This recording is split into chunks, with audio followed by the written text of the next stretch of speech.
পৰিকল্পিত হত্যা নে আত্মহত্যা এটা হত্যাকাণ্ডক লৈ সৃষ্টি হৈছে তীব্ৰ ৰহস্য। হত্যা কৰি আত্মহত্যাৰ ৰূপ দিয়াৰ অভিযোগ পিতৃ পৰিয়ালৰ। ছোৱালীৰ পিতৃপক্ষৰ গুৰুতৰ অভিযোগত সৃষ্টি কৰিছে ৰহস্য। উল্লেখ্য যে কলকাছিয়া আৰক্ষী থানাৰ অন্তৰ্গত শৰীয়তপুৰৰ জাহিদুল ইছলামে সামাজিক ৰীতি নীতিমতে বিয়া পাতিছিল গনিয়ালগুৰি ৰেজিয়া আক্তাৰক। বিয়াৰ পিছৰে পৰাই যৌতুক দাবী কৰি শাৰীৰিক আৰু মানসিকভাৱে অত্যাচাৰ কৰাৰ অভিযোগ কৰিছে পিতৃপক্ষই। ইতিমধ্যে 2.5 লাখ টকা যৌতুক হিচাপে প্ৰদান কৰিছিল বুলি এজাহাৰত উল্লেখ কৰিছে। যোৱা ফেব্ৰুৱাৰী তাৰিখে নিশা জাহিদুল ইছলামৰ পত্নী ৰেজিনা আক্তাৰে চিপ লৈ আত্মহত্যা কৰে। দুয়োৰে আছিল 2 বছৰীয়া এটি পুত্ৰ সন্তান। মৃত ৰেজিনা আক্তাৰৰ পৰিয়ালৰ পৰা এয়া হত্যা কৰা হৈছে বুলি অভিযোগ উত্থাপন কৰে আমাৰ সংবাদ মাধ্যমৰ আগত জানিবলৈ দিয়ে। এতিয়া মৃত ৰেজিনা আক্তাৰৰ পৰিয়ালৰ পৰা এই ঘটনাৰ সঠিক তদন্ত কৰি দোষীক উচিত শাস্তিৰ দাবী কৰি কলকাছিয়া আৰক্ষী থানাত এজাহাৰ দাখিল কৰিছে বুলি আমাৰ সংবাদ মাধ্যমৰ আগত জানিবলৈ দিয়ে। আৰক্ষী প্ৰশাসনৰ তদন্ত তোলাই পৰিব প্ৰকৃততে হত্যা নে আত্মহত্যা। কলকাছিয়াৰ পৰা ৰেজাউল তালুকদাৰৰ ৰিপৰ্ট TMC 24। হয় কওকচোন কি হৈছে? কি হৈছে মানে আজি 3 বছৰ হ'ল শৰীয়তপুৰৰ জাহিদুল ইছলাম, বাপেকৰ নাম হ'ল আতৱাৰ ৰহমান, তাৰ লগত মোৰ সৰু ভণ্টিটো বিয়া দিছিলোঁ। বিয়াৰ পিছত তাই যৌতুক দাবী কৰিছিল। যৌতুকৰ বিনিময়ত আমি তাক 2.5 লাখ টকা দিছোঁ আৰু ঘৰৰ যিখিনি যাৱতীয় বস্তু সকলো বস্তু আমি দিছোঁ আমাৰ ফালৰ পৰা। তাৰপিছতো মাজে সময়ে মোৰ ভণ্টিটোক অত্যাচাৰ কৰি থাকে, মাৰ ধৰ কৰি থাকে, ঘৰত পঠাই দিয়ে পইচাৰ কাৰণে, মাৰ পৰা পইচাৰ কাৰণে। তে এনেকুৱা হৈ আছিল। তে আমি কওঁ যে তাক মোৰ ভণ্টিটোক সান্তনা দি পঠাই দিওঁ। মোৰ দেউতাই কয় যি ক'ব লাগে যে সংসাৰ কৰিলে কৰি খাব লাগিব এনেকৈ। কেতিয়াবা পইচা থাকিলে মায়ে দি দিয়ে। যোৱা 2 দিন আগত মোৰ ভণ্টিটোক পঠাই দিছিল মোৰ ঘৰত পইচাৰ কাৰণে। এতিয়া আমাৰোতো আৰ্থিক অৱস্থা দুৰ্বল, পইচা পাতি নাই ঘৰত, ক'ৰ পৰা দিব? তো মায়ে দিব পৰা নাই। তাৰপিছত মায়ে মানা কৰিছে যে এতিয়া দিব নোৱাৰোঁ, কেইদিনমান ৰখ, পইচা পাতি হাতত হৈ লওক, যি দিব লাগে দিম। আৰু আমাৰ মাটি এটা আছে গুনিয়ালগুৰি বজাৰত, তাক সেই মাটিটো বোলে বিক্ৰী কৰি পইচা লাগে এনেকুৱা কৈ থাকে, অত্যাচাৰ কৰি থাকে, মাৰ ধৰ কৰি থাকে। তাৰপিছত ই 2 দিন আগত ঘৰত গুচি গ'ল। যোৱাৰ পিছত 2 দিন একো কথা বতৰা নাই। কালি হঠাৎ সিহঁতৰ ঘৰত বোলে কাজিয়া হৈছিল। ৰাতিপুৱা কাজিয়া হোৱাতে মই গুৱাহাটীত থাকোঁ, মোৰ দেউতা গুৱাহাটীত থাকে। আৰু 3টামান বজাত আমাৰ ঘৰৰ ফালৰ পৰা ফোন গ'ল যে তোমাৰ ভণ্টিয়ে ছুইচাইড কৰিছে। বেলেগ মানুহ কৈছে। সিহঁতৰ ঘৰৰ ফালৰ পৰা আমাক কোনো জনোৱা নাই, আমাৰ ফোন অহা নাই, বা আমাৰ গাৰ্জেনসকলকো বা আমাৰ ঘৰৰ ওচৰৰ পাজৰৰ কাকো ফোন মাৰা নাই। আমাৰ মানুহে আমাক খবৰ দিছে। আমাৰ ফালৰ পৰা যাই কিনে চালে, আপোনালোকৰ তাত ফটোটো আছে, চাবচোন এইটো ছুইচাইড কৰা নে ষড়যন্ত্ৰ কৰি মাৰ্ডাৰ কৰি এইটো ছুইচাইডৰ ৰূপ দিয়া চেষ্টা। আপোনালোকে চাব, মাটিত ভৰি লাগি আছে। তাৰপিছত ছুইচাইড যে কৰিছে তাৰ মোবাইলটো, মোৰ ভণ্টিৰ পাৰ্চনেল মোবাইলটো তাৰ সিহঁতৰ ঘৰৰ পৰা গাইব কৰি দিছে, এতিয়ালৈ ওলোৱা নাই।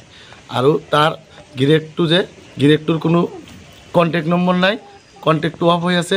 গিৰেকটো ৰাতিলৈ ঘৰতো অহা নাই। ৰাতিৰ পৰা মোৰ ভণ্টিটো থানাত আছে, আমাৰ কলকাছিয়া আৰক্ষী চকীত আছে, ইয়াত এতিয়ালৈ অহা নাই।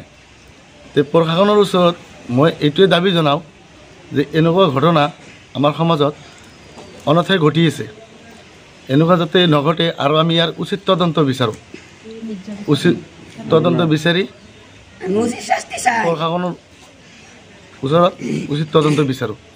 আপোনাৰ ভণ্টিৰ কিবা ল'ৰা সন্তান আছিল নেকি? মোৰ ভণ্টিৰ 2 বছৰৰ ল'ৰা সন্তান আছে। এইটো মোৰ ভণ্টিৰ ল'ৰা। এনেকুৱা থৈ কেনে মোৰ ভণ্টি ছুইচাইড কৰিব পাৰে নেকি? আৰু ছুইচাইড যদি কৰিলে হয়, কিবা মনত দুখ থাকিলে হয়, নহয় দুখ থাকিলে হয়, তে মাৰ তাত আহিছিল 2 দিন আগত, মাক ক'লে হয় যে মোৰ এনেকৈ ভাল লগা নাই এইখন। আৰু এই ল'ৰাটোক কয় ই সাক্ষী আছে, 2 বছৰৰ বাচ্চা কি সাক্ষী দিব? আমি কলকাছিয়া আৰক্ষী চকীৰ আৰক্ষী বিষয়া ছাৰক অনুৰোধ জনাওঁ যে ইয়াৰ ন্যায়িক তদন্ত আমি বিচাৰোঁ। এজাহাৰ কৰিছে নেকি? এজাহাৰ কৰা নাই, এতিয়া কৰিম। আপোনাৰ নাম কি? মোৰ নাম বাবুল হুছেইন। আপোনাৰ ঘৰ? মোৰ ঘৰ গুনিয়ালগুৰি। আপোনাৰ দেউতাকৰ নাম? মোৰ দেউতাকৰ নাম শ্বাহ আলম। মই এইটো ঘটনা ক'ব বিচাৰোঁ যে এইটো নিজে আত্মহত্যা কৰা নাই, এইটো ষড়যন্ত্ৰ কৰি তাক মাৰি ফাঁচি দিয়া হৈছে। কাৰণ মই ক'ব বিচাৰোঁ এজন মানুহ কোনে ষড়যন্ত্ৰ কৰিছে? স্বামীয়ে কৰিছে, এইটো স্বামীয়ে কৰিছে। স্বামীগৃহ হৈ কৰিছে নেকি? স্বামীগৃহ হৈ কৰিছে, ঘৰৰ গোটেইকেইটা মিলি পেলাই এইটো ষড়যন্ত্ৰ কৰিছে। কাৰণ এজন মানুহ আত্মহত্যা কৰিলে তাৰ তলত চেয়াৰ এখন থাকিব লাগিব বা পৰি যাব লাগিব চেয়াৰখন। সি মাটিত ভৰিখন লাগি আছে। এজন মানুহ আত্মহত্যা কৰিলে ফাঁচি ল'লে ভৰিখন মাটিত লাগি নাথাকিব, কাৰণ 2-3 হাত ওপৰত মানুহজন থাকিব লাগিব। কিন্তু তাৰ ভৰিখন লাগি আছে আৰু গাঁঠিটো পিছপিনে থাকিব লাগিব, তাৰ গাঁঠিখন ছাইডত আছে। সেইকাৰণে ক'ব বিচাৰোঁ যে এইটো ষড়যন্ত্ৰ কৰি, সম্পূৰ্ণ ষড়যন্ত্ৰ কৰি স্বামীগৃহৰ মানুহে হত্যা কৰিছে। কাৰণ সিহঁতে ষড়যন্ত্ৰ নকৰিলে স্বামীয়ে এতিয়াৰ পৰা কালি 11টা নেকি 12টাৰ পৰা এতিয়ালৈকে স্বামী কিয় অহা নাই বা কোনো ধৰণৰ খবৰ কৰা নাই, আৰু আমাকো কোনো ধৰণৰ খবৰ কৰা নাই। বেলেগৰ ওচৰত খবৰ শুনি আমি গৈছোঁ। এতিয়া আমি উচিত ন্যায় বিচাৰোঁ। তাৰমানে 3 বছৰ আগে আমার মেয়া বিয়া দিছিলাম, দিমুনা জোরাজোরি করে একরকম নিচে আমারে মাইরে যৌতুক নিচে, যৌতুক কাগরে 2.5 লাখ টাকা যৌতুক না দিলে ওই না।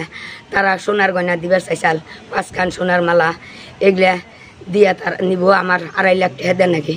আমি গরিব মানুষ, আমার আর্থিক অবস্থা আমি দুর্বল, আমার কোনো সহায় কোনো আমি সুবিধা পাই নাই। আমি ছাগল গরু, আমি মানুষে আমি ছাগল গরু পাইলে দাগে পাতারে ঘাস খাইটা আমি বিক্রি করে সেইটা টাকা পয়সা আমি দিছি। দেওয়ার পরেও ও যৌতুক দাবি করে। আর আমার মেয়ের বিয়ার পরে একটা মালা দিছাল, মালাটা বিয়ার পরে আমার মেয়ের গলায় থেকে মালাটা খুলে দিচ্ছে। কালকে আমার মেয়েটারে এরকম হঠাৎ করে বাড়ির মানুষের ষড়যন্ত্র করে আমার মেয়ের মারছে। মাইরা জামাই গুয়াহাটি গেছে, গিয়ে যাই আমার বড় মেয়ের বাড়িতে, তার মানে দেখাইবার গেছে যে আমি গুয়াহাটি আইসি। এনে যাই হেরা আমার মেয়ে ভাত দিছে, ভাত খাবার, ভাত খা নাই। আমার মেয়ে স্বামী গৃহ মাসে ষড়যন্ত্র করে মারছে। মাইরা আমার বাড়িতে ফোন দেয় নাই, আর আজ পর্যন্ত স্বামী খোঁজ খবর নেয় নাই। যৌতুক নিয়ে আমার মেয়েরে আগে পরে বহুত হারাহাস্তি করছে। যৌতুক দিই না দেখে আমার মেয়ের হারাহাস্তি করে ষড়যন্ত্র করে আমার মেয়েরে মারছে। আমি এটার উচিত তদন্ত চাই সরকারের কাছে। আমি হেমন্তর কাছে আমি সহায় চাই, আমি হেমন্তর সহযোগিতা চাই। আমি আমার মেয়ের উচিত তদন্ত নিয়ে আমি ফাঁসির হুকুম চাই। আমার ফাঁসি লাগে, আমার মেয়ে গেছে, আমার মেয়ে মারছে, আমি তার বদলে আমি ফাঁসির হুকুম চাই, আমার ফাঁসি লাগে। আপনারা কেস করেছে নাকি? আমি কেস করি না, এটা কেস করি। আপনার ছোৱালীজনীৰ নাম কি? আমাৰ ছোৱালীজনীৰ নাম ৰেজিনা আক্তাৰ। আপনাৰ ঘৰ? আমাৰ ঘৰ গুনিয়ালগুড়ি 4 নম্বৰ খন্ড। ৰেজিনা আক্তাৰেৰ দেউতাকেৰ নাম কি? শাহ আলম।